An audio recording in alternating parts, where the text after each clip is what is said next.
Hi guys, ako nga pala si Adonis Q. Alandro from BSIT Major in Automotive 2A.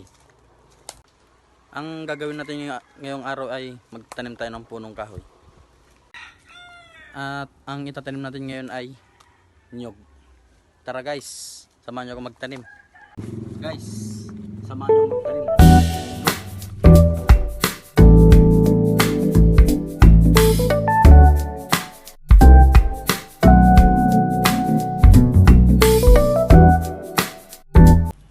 Ito na guys, mga nasa isang dangkal yung lalim niya at tatanim na natin.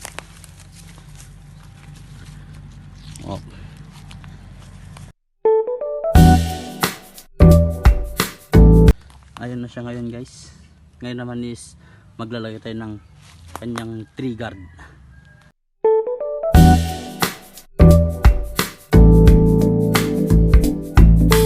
Guys, kailangan din natin siyang diligan para mas mabuhay.